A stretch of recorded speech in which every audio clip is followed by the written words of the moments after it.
Hello मेरे प्यारे viewers, कैसे हैं आप सभी लोग। आशा करती हूँ आप सभी लोग अच्छे होंगे। कहानी के लिए मेरे चैनल को सब्सक्राइब कीजिए, कहानी को लाइक और शेयर ज़रूर कीजिएगा। और कहानी कैसी लगी प्लीज़ कमेंट बॉक्स में ज़रूर बताइएगा। कहानी को लेकर कोई भी राय या सुझाव हो वो भी कमेंट बॉक्स में ज़रूर दीजिएगा। तो शुरू करते हैं हम आज की अपनी कहानी। बहुत दिनों बाद अच्छी गहरी नींद आई। सोकर उठ जाने पर हॉस्पिटल में हूँ, यह ध्यान में आने के लिए कुछ क्षण लगे। बेल बजाने पर रूम में नर्स आई और बोली, गुड इवनिंग सर, कोई मिलने आया था क्या? नहीं, नर्स ने कहा, बड़ी देर से सोया था इसीलिए पूछा। मोबाइल पर एक भी मिस कॉल या मैसेज नहीं आया था। अभी कैसा लग रहा है? नर्स बोली, प्रचंड बोर हो गया हूँ। 3 दिन में वह प्यून अंकल को छोड़कर दूसरा कोई भी मिलने नहीं आया। सब के सब इतने भी क्या बिजी होंगे। अपना कोई हॉस्पिटल में है, इसकी कोई चिंता है कि नहीं? नर्स बोली, पर मैंने कुछ जवाब नहीं दिया उसे। सॉरी, मैं ज़रा ज़्यादा ही बोल गई। नर्स बोली, जो सच है वही तो बोल रही हो आप। मैंने कहा, ब्लड प्रेशर चेक करते समय 2-3 टाइम नर्स। सॉरी बोलकर नर्स चली गई। वैसे नर्स का बोलना मन को लगा। 2 शब्द बोलने के लिए नज़दीकी कोई नहीं था, प्यार से बोलने वाला कोई नहीं था। बहुत बुरा लगता था। एकदम से रोना आ गया। मन भर आने के बाद शर्ट की स्लीव से आंखें पोंछी। सर में विचारों का पंखा जोर से घूमने लगा।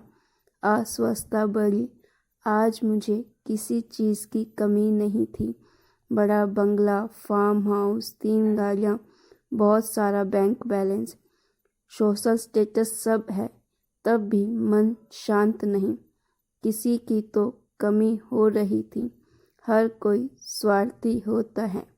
मैं काफ़ी होशियार, चालाक, बुद्धि, लेकिन दुराग्रही स्वभाव की वजह से कभी भी पसंद नहीं आता था किसी को।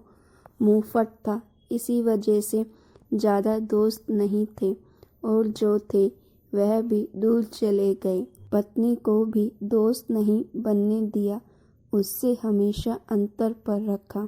संसारिक और शिशु का ग्रसित होते हुए भी हमारे में दूरियां हमेशा थीं।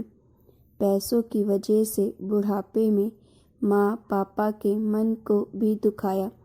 बड़े भाई को फंसाकर सारी संपत्ति खुद के नाम पर कर ली। इतना सब करने के बाद क्या मिला?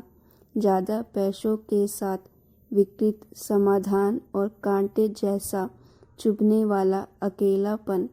यह सब विचार से सिर घूम रहे थे। खुद पर बहुत गुस्सा आ रहा था। मन हल्का करने की इच्छा हो रही थी।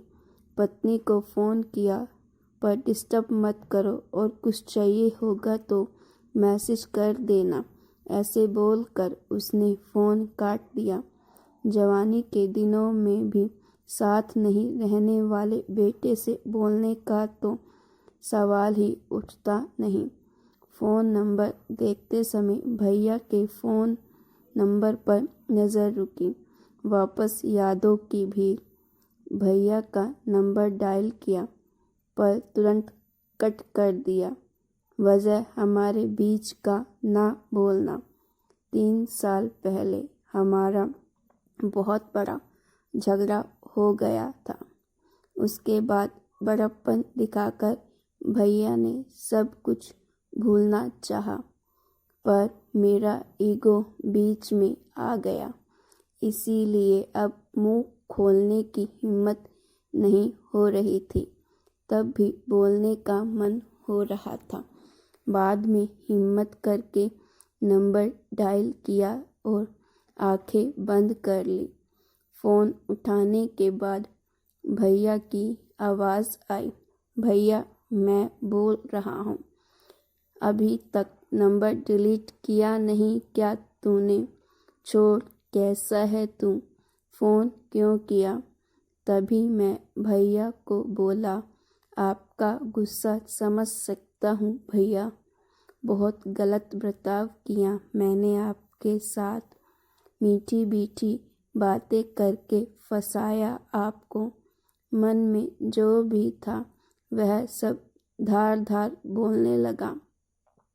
तभी भैया बोले, मुद्दे की बात बोल, गरीब मुर्दे मत उखाड़।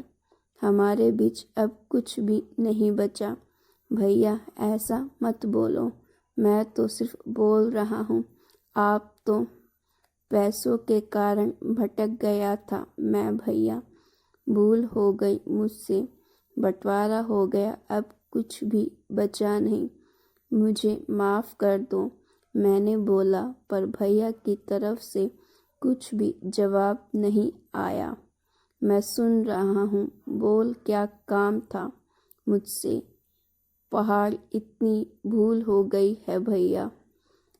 तुझे कहा ना मुद्दे का बोल।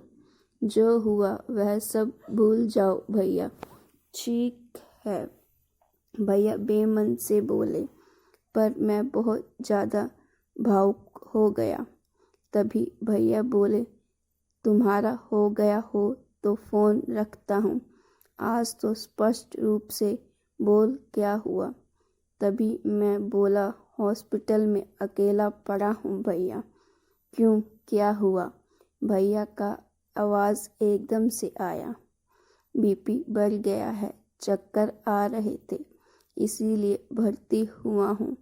डॉक्टर ने आराम करने के लिए कहा है।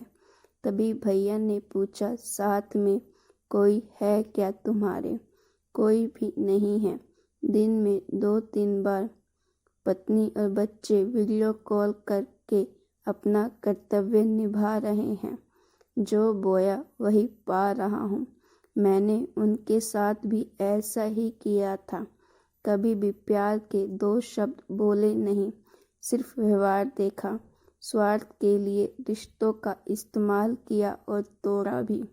अकेलेपन से आंखें खुल गई। मन भर आने से फ़ोन कट कर दिया और अंधेरा करके बिस्तर पर पड़ा रहा। कुछ देर बाद नर्स आई।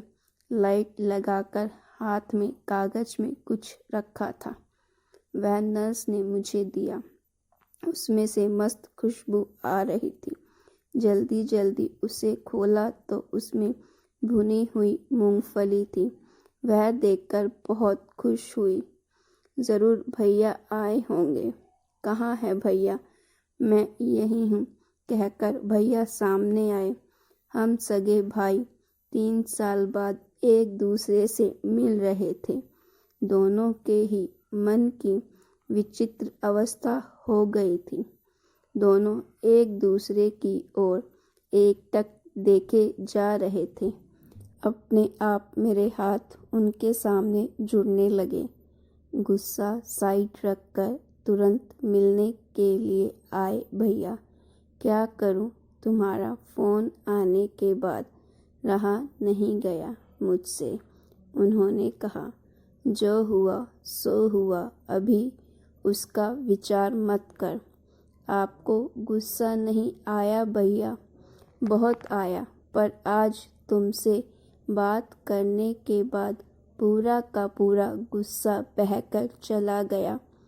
तुम्हारी पसंद भुनी हुई मूंगफली ले ली और जल्दी यहाँ आ गया। भैया, मैं आगे कुछ बोला नहीं। भैया ने सर पर प्यार से हाथ फेरा। तब बहुत शांत लगा। गुस्सा कभी भी रिश्तों से ज़्यादा बड़ा नहीं होता। पुरानी बातों को चिपका कर रहने का दर्द खुद को ही ज़्यादा होता है।